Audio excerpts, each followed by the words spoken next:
जय हिंद दोस्तों, कैसे हैं आप सभी लोग। मैं हूं आप सभी लोगों का दोस्त संचित। और दोस्तों, आज की इस वीडियो में हम लोग बात करने वाले हैं कि आखिर ऐसा क्या हुआ कि आखिरी के आधे घंटे में मार्केट में लगभग 300 पॉइंट का फॉल हमें देखने को मिला। जो निफ्टी के फ्यूचर्स प्रीमियम में चल रहे थे वो लगभग 22 पॉइंट डिस्काउंट में बंद हुए।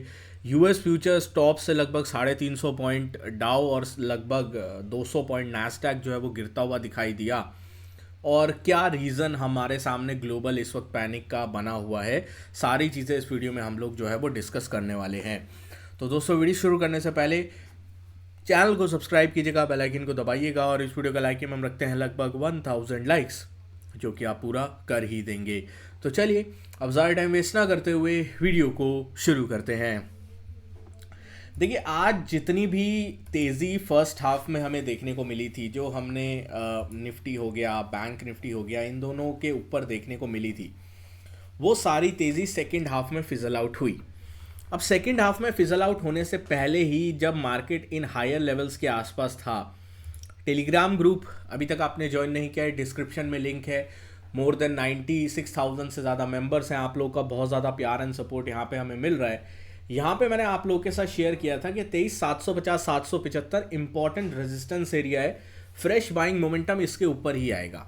ठीक है, ये सुबह का मेरा मैसेज था और आज का हाई अगर आप देखो 780 के आसपास का है, तो 775 के एरिया के आसपास से ही बाजार ने रिजेक्शन लिया और होल्ड कर रहा था। मेरे को लग रहा था यार आज तो ब्रेकआउट हो जाएगा, शायद ऊपर की साइड का एक मोमेंटम आएगा। बट देन सडनली 2 बजे के आसपास सेलिंग शुरू हुई और वो सेलिंग इंटेंसिफाई हुई लगभग आखिरी के आधे घंटे में, जहाँ पे लगातार सेलिंग जो है वो होती हुई दिखाई दी। आप कहोगे संचित भाई, बैंक निफ्टी और निफ्टी फाइनेंस में उतनी सेलिंग क्यों नहीं हुई? निफ्टी फाइनेंस की भाई एक्सपायरी थी, एक्सपायरी पे पोजीशंस बहुत सारी होती हैं, ये लोग मैनेज करते हैं, इस वजह से निफ्टी फाइनेंस और बैंक निफ्टी को नहीं गिरने दिया, वरना उनका भी यही हाल होता है जो निफ्टी का हुआ है। अब ये थ्रेट क्या है? क्या ये थ्रेट इतना बड़ा है कि हम लोगों को दोबारा से कुछ पैनिक आता हुआ दिखाई दे सकता है ग्लोबल सिनेरियो पे? उसको हम समझने की कोशिश करते हैं। देखिए, हुआ क्या है। 2 दिन पहले पुतिन साहब ने जो है ये बोला था कि अगर यूक्रेन जो है वेस्टर्न मिसाइल्स को यूज़ करता है तो उसका रिस्पॉन्स न्यूक्लियर रूप से दे सकते हैं हम लोग।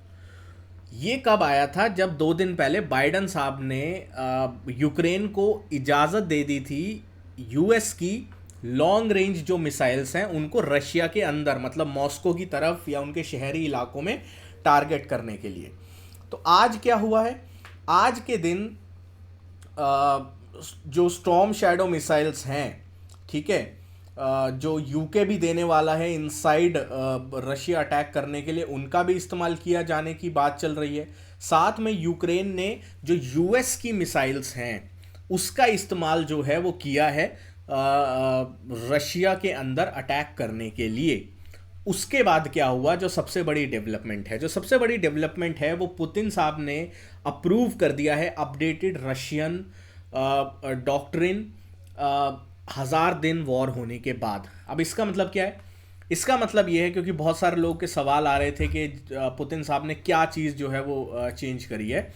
तो पुतिन साहब ने एक टॉलरेंस लेवल होता है किसी भी कंट्री का कि हम लोग इस हद तक रुकेंगे और उसके बाद हम न्यूक्लियर लेवल को न्यूक्लियर बटन को दबा देंगे। वो टॉलरेंस लेवल आपका ज़्यादा रहता है तो आप ज़्यादा जो है वो अटैक सहते हो और उसके बाद आप कहते हो कि हाँ यार बस अब मैं न्यूक्लियर अटैक करूँगा।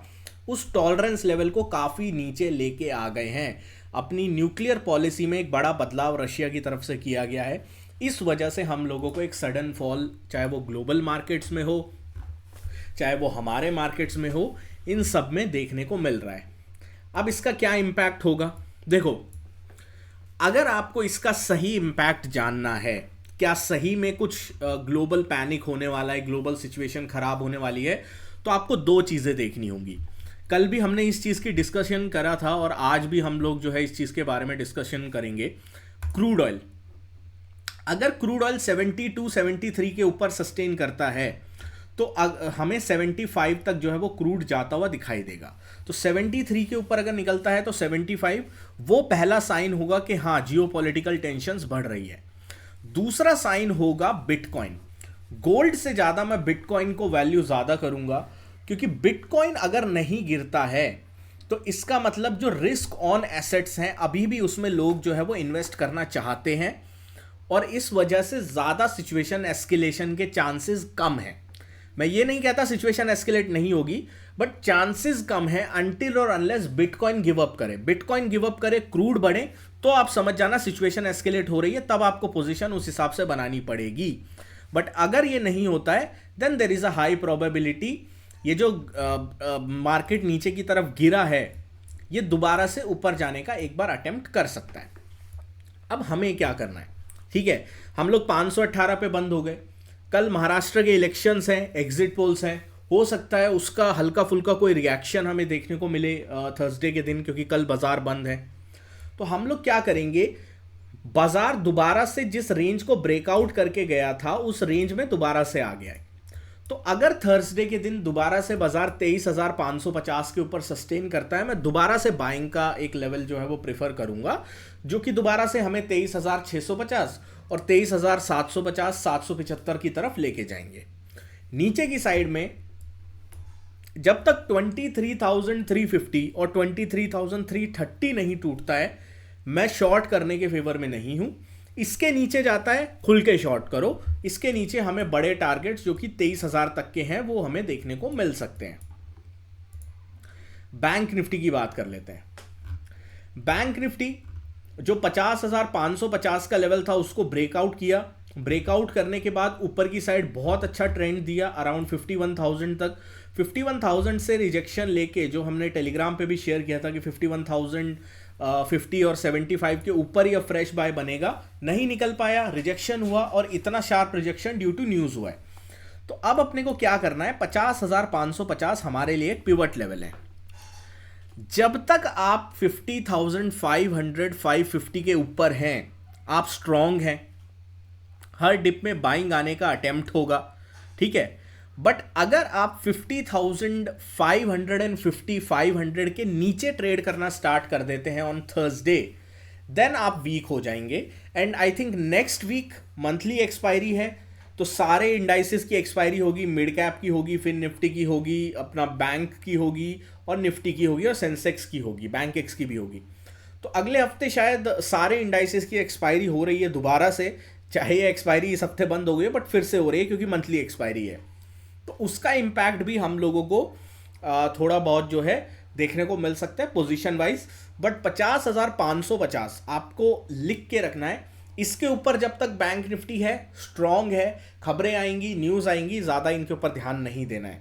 बट अगर 50,500 के नीचे जो है वो बैंक निफ्टी ट्रेड करना स्टार्ट कर देता है, then we will definitely going towards the short side. दोस्तों आशा करता हूँ वीडियो आपको पसंद आई होगी। वीडियो पसंद आए तो वीडियो को लाइक कीजिएगा। मिलता हूँ आपसे अगली वीडियो में। Thank you so much for watching guys. जय हिंद, वंदे मातरम।